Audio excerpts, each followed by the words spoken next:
in a little something from the drinks trolley because it's been thirsty work so far. But the phone's not working and everything. Sister Suze, what have you selected? Something nice for us?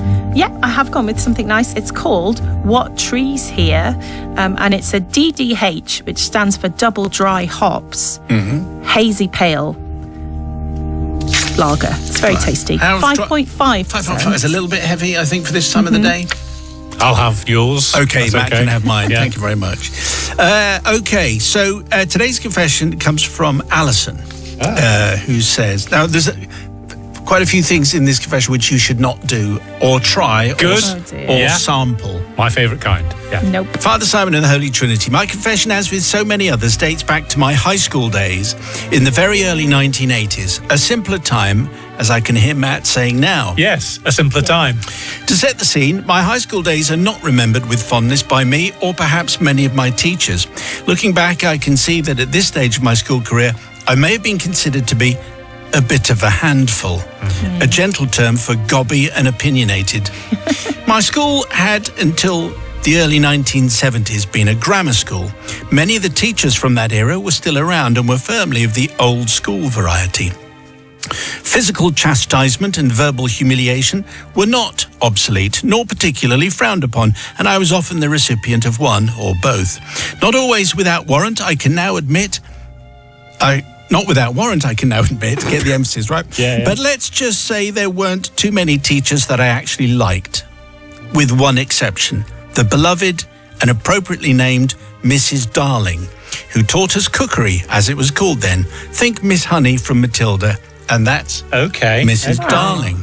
Nice. Mrs. Darling absolutely lived up to her name, and my fortnightly O-level cookery lessons were indeed the highlight of my school nightmare.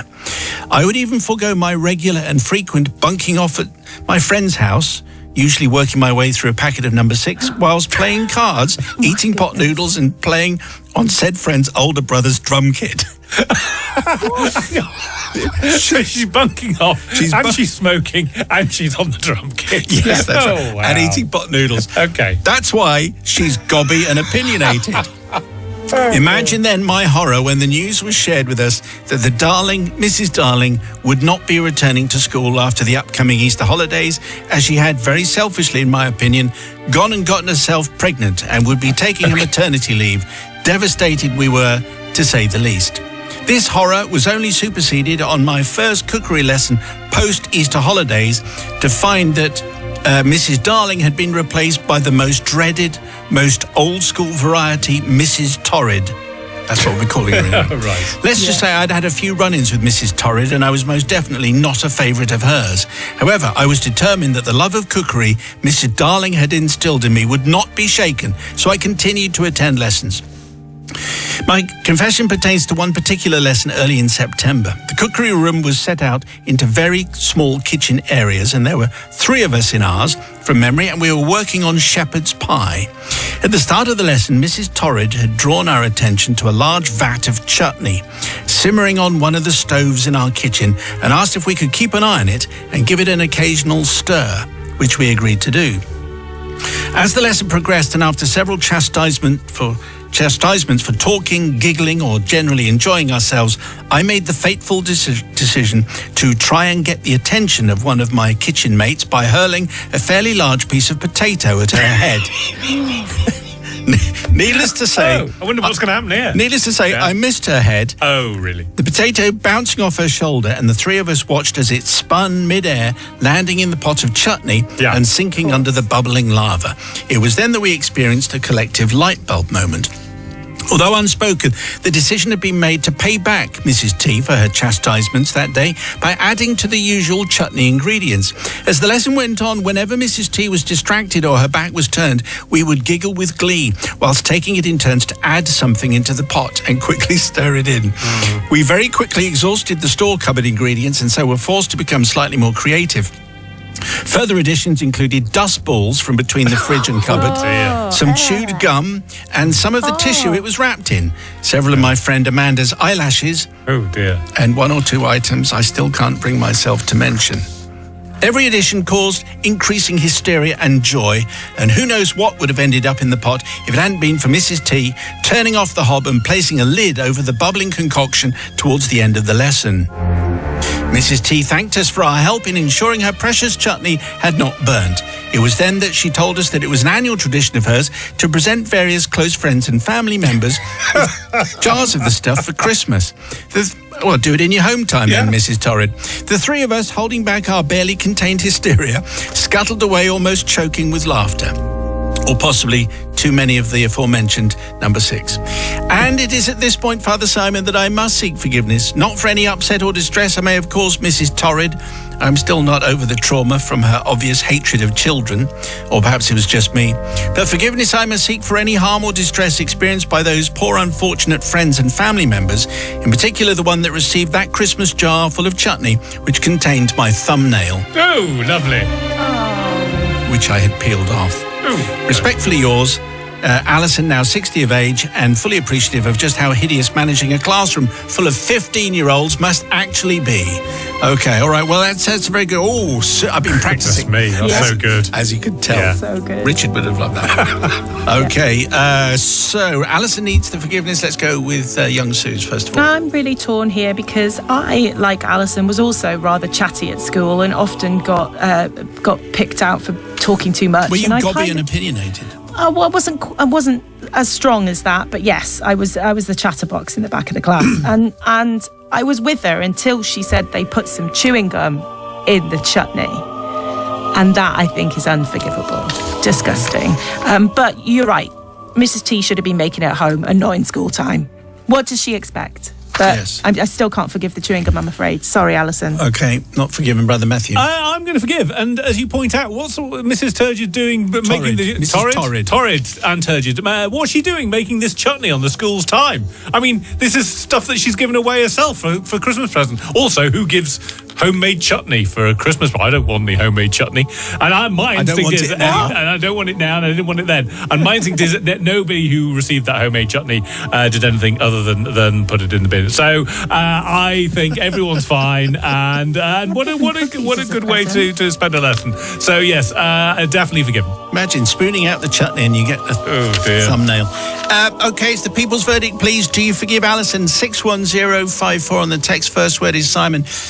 Mrs. Darling, Miss Darling, who then got pregnant and so she had to stop, was replaced by Mrs. Torrid. Anyway, Mrs. Torrid had a mango chutney bubbling away, to which the class then, led by Alison, added chewing gum, dust balls, eyelashes, various unspeakable things, and then Alison's thumbnail. Anyway, the verdict is in, and here we go. Not forgiven, says Sarah in Bristol. Chewing gum and a nail in chutney, how revolting. But Joe says forgiven. Why was Miss Torrid making chutney in her lessons? What does she expect if she's horrible to her students? But Stephen New Brighton says not forgiven. Unlike Matt, I appreciate the joy that is a jar of wonderful homemade chutney. Yes. And to have it ruined by someone is wrong. I agree with that. Homemade chutney is fantastic. Is it, though? But now I'm going to look at it and I think I might have to strain it. Yes, and just see if there have been various unmentionables have been added.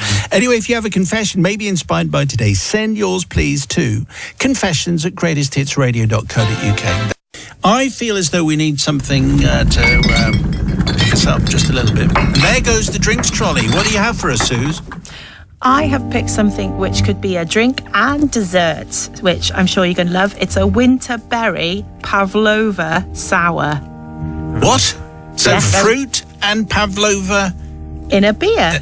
In a beer? That's wrong. Wow. Winter berries, vanilla meringue flavours, and very tasty. If sour beer is your thing. Okay. 5%. All right. Lovely. Oh, well, 5%. Okay, well, it's on the plus side. Yeah. Today's confession comes from Sybil. Thank you, Sybil. Father Simon and the kindly confessional crew. For my confession, I need to take us back to the early 1980s, when I was about 16 years old and dating my now husband. Let's call him Basil. That's Basil and Sybil. Yes. The family house had been extended, which caused the original bathroom to become an internal room without a window. It had an extractor fan, an air pipe, Through the former external wall, you can draw a map if you wish, Yes. leading to the outside of the house. When the string light pull was tugged, both the ceiling light and the extractor fan switched on in the otherwise pitch black bathroom. I think that's fairly standard for the extractor fan and the light to come on at the same time. Yeah. That's obviously the layout in Sybil's house. Yeah, and Basil's hanging around a lot.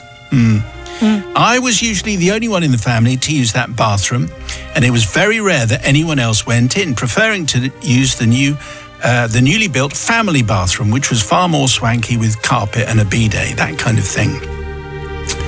You probably haven't got a bidet at your house. Do you know we do? Never you use do? it, never need to. Yeah, a bit like the washing machine. Really? Yeah. You could put your dishes in Put the the dishes bidet. in there, couldn't I? That would work. Yeah. Wow. Just for use. Anyway, back to the story. An unusual diversion. Yeah. One day, I recall noticing a leaf that was hanging from the ceiling in the bathroom. It was brown because it's autumn, not very large, and it trembled very slightly in the air current from the extractor fan. For some reason, I don't know why I didn't mention it to anyone. Why would you mention a leaf? So I didn't try and remove it. It was just there. I was 16. I just ignored it. Quite honestly, I forgot it was there. Fast forward several weeks, and my boyfriend, Basil, went to the bathroom to use the toilet. After about being there for a minute, there was a loud yell. I don't call it a scream. We've been happily married for a long time. A fumbling of the bathroom door lock, the wrenching of the door handle, and Basil came running out of the bathroom, knees high, long legs flailing, mouth open, eyes wide, holding his waving hands in the air and looking for all the world like a cartoon character that had just had a huge shock. When it calmed down very slightly, he shouted, "It flew through my hair!" Ooh. Father Simon, I'm not usually slow on the uptake. My powers of deduction have usually been pretty keen, but just this once, they were lightning fast. I instantly knew what the leaf was and what had occurred, and I explained to my startled family who'd rushed up the stairs. The following morning, my bathroom visitor, a big, hairy, blood-sucking bat... Oh. What? Well, I lied about the big, hairy and blood-sucking bit. Had departed, perhaps scared, but hopefully not too traumatized by Basil's visit to its peaceful pseudo cave. My father ensured that it did not revisit by putting a grill over the air pipe. At that time, I think bats were not as protected as they are now, but it was unharmed. As you know, the UK is home to 18 resident bat types. I think it was either a pipistrella or a soprano pipistrella. It certainly wasn't a nut brown long-eared bat because it didn't have long ears. So that's what it was. It wasn't big, hairy or blood-sucking, but it was a bat in the bathroom and not a leaf. But Sybil says, what's your boyfriend doing upstairs? Anyway, I need to ask forgiveness, not for the tiny bat, pipistrella, soprano pipistrella, leaf, who kept me company during my many baths and who I hope had found a more suitable home with better company. Not from my family, whom I did not alert to the presence of a bat in the bathroom, but from my lovely husband, boyfriend at the time, Basil, who seems to be upstairs for no reason, who's had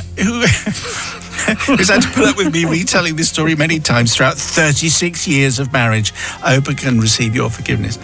Well, I mean, I think this is a very unusual tale. Who's going to have a bath in a bathroom and look up at the ceiling, because that's what you do, and think that a bat is a leaf? Is she not paying attention? Come on, Sybil. Very unobservant. Susie, what do you say? We haven't had a bat confession for a while. We haven't had a bat confession, and I also think, where was Sybil's curiosity? You know, you're going, oh, look at that leaf on the ceiling, and you know, why is there a leaf on the ceiling? How in a did room it get there? without What's a leaf window? doing on the ceiling? Look a bit more detail. Find out. Do it. Show some Sybil. interest, woman. Exactly. I would be terrified if I had found a bat in my house. So for that reason, I'm on Basil's side. And, you know, maybe he needs to pee. That's why he was upstairs. Maybe he started downstairs. I think Who that's knows? very unnecessary. Anyway, I don't forgive. There's a bat in my bathroom. What am I going to do? Use that line again. Second time on the show. Brother Matthew. Well, I'm going to forgive because, I mean, obviously, ultimately she showed that we and the bats can indeed live together. And she was having a bath with the bat. Well, the bat was in the room. And it was all fine. So, you know, there's no problem there. How's Imagine those beady eyes of the bat. But it managed to get in because the bat can't see, can it? It's using the sonar to get through the get through the extractor fan. How's he managed that? It is amazing. Well done to the bat. You've got to applaud that, really, because very, very tight with his sonar. So, for all of those reasons, I'm going to forgive. That was freewheeling. Wow. I feel. I'm still not convinced by Basil being upstairs. But What are you doing, Basil? Never mind the bat. What about Basil? Yes, Anyway. downstairs, thank you. 61054. First ready, Simon. A little confession just before 6 o'clock from Sybil, all about how she used to take baths with a strange leaf attached to the bathroom, and she didn't notice that the leaf was actually a blood-sucking bat. Not blood-sucking, but anyway. But it definitely was a bat. Yeah. Anyway, also, Basil's strange boyfriend was, it's in my hair and all that. He was a bit feeble, but they're happily married, so that's a very good thing. Yes. It's worked out very well. Anyway, people's verdict is what? So Matthew in Norfolk says, not forgiven. Bats are so scary. I feel sorry for the poor boyfriend. He must have had the fright of his life. Hannah says, forgiven, like Matt. I'm quite impressed how the bat even got in there in the first place. Impressive. And Faye says, not forgiven. How did she mistake a bat for a leaf? Ridiculous. Yes. It's a literal mammal in a bathroom. Yes, that's right. Yes, it is. Is that a UB40 joke Oh, again? is it? Oh, Maybe I it don't- is. I don't What am I think going to do? Anyway, we would like your confessions, please, particularly with half an eye on Halloween at the end of the month. We would like to hear from you, please. You send your confession to confessions@greatesthitsradio.co.uk. So, Greatest Hits Radio's Confessions Time. Don't forget, the brand new podcast will be with you on Friday. We can get lots of goodness there. Plus, we get something from the drinks trolley, as selected by our local publican and producer of the show, Young Suze. What have you grabbed from the trolley today? I've grabbed a bottle of Titch Hill's Wild Combination, which is a red pet nat, mixture of Regent Rondo and Pinot Noir grapes, slightly sparkling and only 10%. So, very What's a delicious. pet nat? What's a pet nat? It's basically, they bottle it still fermented, so it is slightly sparkling when you open it. All right, an intriguing, refreshing, different option, which Matt will not be interested in Matt will not like at all. No, sorry. Should though. Today's confession comes from Trev. All right, Trev. Father Simon and the Forgiving Collective. I've been a fan of confessions since it began in the 1990s, when I used to listen on my Sony Walkman whilst doing my paper round. Well, imagine. My confession today is an unusual one. I have not heard anything similar. It comes via my oldest daughter and is also completely 100% true. My teenage daughter moved schools 4 years ago, going from primary up to the scary world of big school comprehensive. Now, as everyone knows, this is a challenging time for young people, and my daughter was understandably a little apprehensive about the whole thing. We live in a small village, and the comprehensive school that serves us serves all the other local villages in a 30-mile radius. The pupils are all bussed in from far and wide.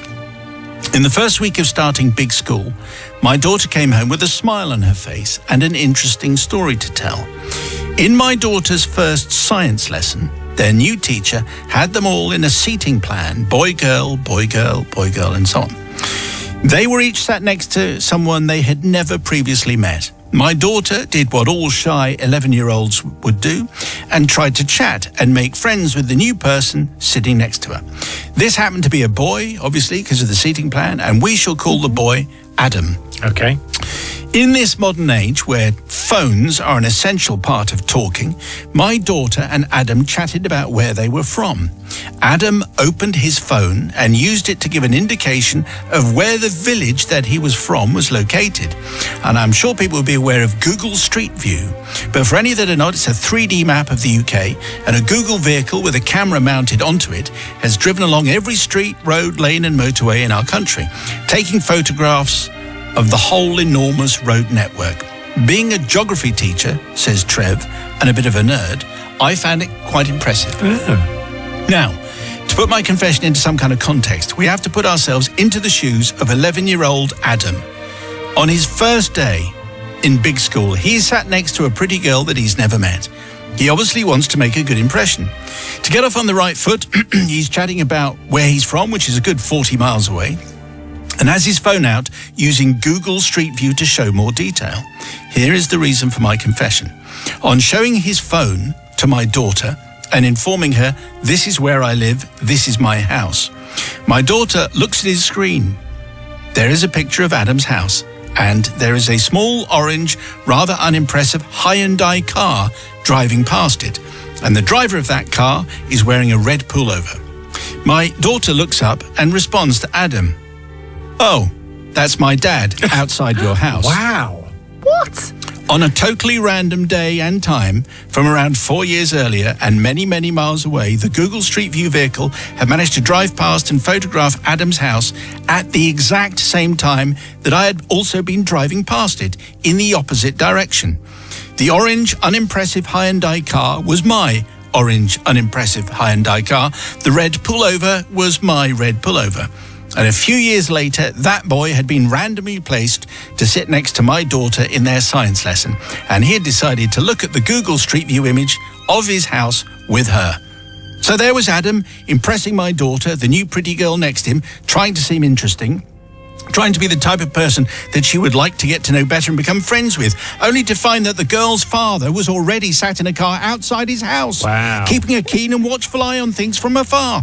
What kind of a crazy stalker is this? The poor boy was terrified, his confidence shattered. "Your dad is outside my house? How? Why? What is going on? Did he know we would sit together?" You can imagine how an 11-year-old might be somewhat confused by this. Here is a photograph for the benefit of Matthew. Goodness. So you can see the house. That's Adam's house. And that's Trev driving past in his unimpressive Hyundai and his also rather unimpressive red pullover. A remarkable coincidence and a crazy story, Father Simon. I know this hardly makes for good radio, but I hope you enjoyed the photograph. Matt, did you enjoy the photograph? I did. It looks like he's got two hands. But yes, It does. that's fine. That's right, Yeah, yeah. right, because that's the kind of digital photograph that Right, it is. okay. I am definitely, says Trev, a very loving, caring, protective father. I would like to make it known, though, that I am not a stalker. I am also not, as far as I'm aware, pictured outside any more of my daughter's classmates' houses. And despite this dodgy start, Adam and my daughter have become good friends and now have a funny story to tell. I mean, I thought that if that had been a few years ago, you might have expected, and now they've got married. Yeah, But obviously that's yeah. a little bit too soon for Oh, that, right. obviously. Yeah. So, well, it's a crazy story, but you can imagine how poor Adam is thinking, hang on, It's a bit your weird. dad, what's he Yeah. doing outside my house? Yeah. And it's a very strange thing, so I don't know whether forgiveness is needed, but anyway, it's being asked for, Sue, so therefore you have to give your opinion. Yeah, I think if I was Adam, I would be quite terrified to know that the person I just spoke to, his dad, was kind of sitting outside my house many years before. I don't know, it is a bit odd. But I also think, what are the chances of that happening? Yeah, I'm not sure I believe Trev, really, I think. So I think I'm going to forgive because it was 4 years earlier. He didn't know that they'd be friends. I mean, he says it's 4 years ago, but how do we know that? You know, maybe he was just checking out the entire science class. well, maybe. Could be, yeah. Anyway, Brother Matthew, what do you say? Unlikely. I'm Very gonna forgive. I mean, yes, he's not changed that red pullover in 4 years. That's a bit weird. But no, I'm gonna forgive because, you know, what are the chances, as Sue says, what are the chances of this happening? And it is exactly the kind of meet cute that they put in your movies these days. That's true. And stay in contact because maybe something does happen. Not likely right now. They'll always have that thing in common, won't they? They will. Do you remember that Do you time when your remember dad was outside with my his house? with his big car and a red pullover that didn't change for 4 years? So for all those reasons, I'm going to forgive. Don't follow that at all. Yes. Anyway, people's verdict, please, for Trev 61054. First word is Simon. Just before 6 o'clock, we had a confession from Trev, a story about Trev's daughter, first day at big school, with a new science partner, sharing pictures of houses and that kind of thing. And new partner says, "This is my house." And on Google Street View, it just happens to have Trev in a car driving past 4 years ago. Cue everyone freaking out because that's a very strange story. People's verdict, here it goes. Gotta forgive this, says George in Liverpool. He was just innocently driving past. How was he to know he'd be outside his daughter's future classmate? Nathan in Oxford, forgiven. I love Google Street View and would find it hilarious to find someone I knew on there. And Dawn in Essex says, forgiven. I love this. Every time I see the Google Street View camera go past, I always pull a strange pose. I never know if it ends up online or not, though. That's a very, very good idea. Your confession, please. We would love to get it. Confessions at greatesthitsradio.co.uk. Time for something from the drinks trolley just ahead of Nige. Susie's brought the trolley up from the pub. And Yeah. what are you offering today? I've gone with a nice orange wine today. It's called, and Matt can correct me on the pronunciation, Other Balido Orange. That's right, Balido. Which apparently is Spanish for bleating, or what we would say bar, in tribute to the sheep that prune the vineyards. Okay, very good. We'll have a small glass of orange wine later. Today's confession comes from Emma down south. That's how she signs it. Dear Compassionate Collective, I hope. My dear mother-in-law, let's call her Ma, had a large black cat back in the 1970s, which she named Fanny. Perhaps she was a fan of the 18th and 19th century literature. Perhaps being married to the vicar, she was an innocent, but the fluffy cat was much loved and christened Fanny. Not that you christen cats. I don't think you're allowed to christen a cat, are you? I don't think so. Anyway, going away on holiday as a family of 5 was always a delight. The neighbour would pop in and feed the cat, who was quite happy being home alone with no one to scold him for his regular attacks on the wildlife. Ma would miss him though, and coming home was almost as delightful as going on holiday, as it meant a happy reunion with the big black monster cat. Well, one year, after a great time in Wales, the family were homeward bound. All 5 of the family squashed into the Morris Traveller. The 2 smaller children sat in the boot. Different times. It was legal back Yes, then. it was. Eventually, don't try that now. No. Because you'll get arrested. Eventually, the car turned into the road and pulled up outside the vicarage. The driveway to the vicarage was on a slope, which the vicar always reversed up. There was a grassy bank on one side, separating it from next door. As the car reversed up the driveway, a large black furry blob came into view in the mirrors. Hold on to your hats, this is not going where you think it's going to go. Okay. With a loud, loving cry of, "Fanny, my Fanny!" Ma threw open the passenger seat as the car was slowing down. Oh, come on. She throws open... I know, it's a funny situation. It is a as she funny throws situation. open the passenger seat because the car's slowing down, ready to spring out and greet the beloved cat. Unfortunately, she opened the door a bit too far, and the bottom of the I've just worked out what some of the 3 worders are going to be tomorrow. Yeah. She opened the door a bit too far, and the bottom of the passenger seat door got caught in the grassy bank. All 3 children watched in open-mouthed wonder as, not realising this, Pa continued reversing, and with a loud metallic wrenching noise, the door was ripped right off its hinges. Goodness. Almost in slow motion, it gently cartwheeled down the bank and came to a rattling halt on the driveway. Being a good vicar and an altogether lovely man, Pa did not let out a word. In fact, the entire family sat in stunned silence as the car, minus the door, drew to a halt. Shocked stupefaction all round. Being human, Pa was cross about this, but was a forgiving sort of chap, and once the dust had settled, forgiveness followed. The kids giggled about it and dined out on the story for years. Although Ma was forgiven and the car got fixed, we still need to beg forgiveness for Ma, not for the broken car and not from Pa, who'd already forgiven, but for the undignified name the cat was lumbered with. For you see, Fanny lived for a few years before needing a vet, and when she did eventually visit one, she was discovered to be a male. Oh. But by this time, the name had stuck, and Fanny he remained. As they grew up, the kids grew to hate being asked to call the cat in at night.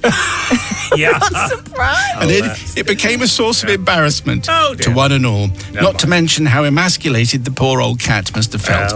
And that is from Emma down south, which is a very interesting tale which involved a door being ripped off a car. It also featured a cat surviving. Yes. Yeah. Even though it's from the 70s when lives. cats Definitely. didn't survive a confession ever. Suze, what do you say? I really didn't think Fanny was going to survive that. I really thought that there was going to be a different ending to that confession. Well, particularly because the vicar was reversing up the driveway. Yeah, you introduce a cat, then you say a car's reversing, and Everyone knows. Everyone knows where it's going, but it didn't. When I had a dog, we called them after country musicians, and wanted to call it Willie after Willie Nelson. Willie Nelson, and I yeah. said, I am not shouting Willie in the park. It's exactly the same. and it's exactly the same thing. So for that reason, I don't forgive Ma for calling him Fanny. Okay, this is very good. Well, this is end of the pier stuff. Matt, what do you say to Emma? Well, so I'm I'm going to forgive. We are deep in 70s sitcom land here, aren't we? With the inappropriately named cat and the vicar as well. A vicar making an appearance. But is it me, or really when you're reversing your car, you're in charge of your car, and if someone opens the door, then you've got to stop. I'm pretty sure that's in the highway code. So for that reason, I'm definitely going to forgive, because it's the vicar's fault. It's the vicar's fault, as it normally was in 70s sitcoms. So, yes, definitely forgiven. Okay, it's the people's verdict. Please, do you forgive Emma down south for her story about the cat called Fanny? 61054. First word is Simon. Matt, the people's verdict, please. Stephen New Brighton says, as a former cat owner, of course I forgive. Also, friends of ours had 2 female cats called Ben and Walter. Sexing cats is difficult. Gemma says, forgiven, poor lady. She was passionate about her cat. The car couldn't have been very well made if the door was ripped from the hinges. And Tim from Sutton Coldfield says, easily forgiven. My best mate's Nan had a cat named Fanny, and at night was often heard calling her cat in for the evening. When she didn't come, she asked the inevitable question, has anyone seen my... You know the rest. Yes, okay, very good. Well, thank you for all the verdicts, a lot of them on that line. Your confession, please. Confessions at greatesthitsradio.co.uk.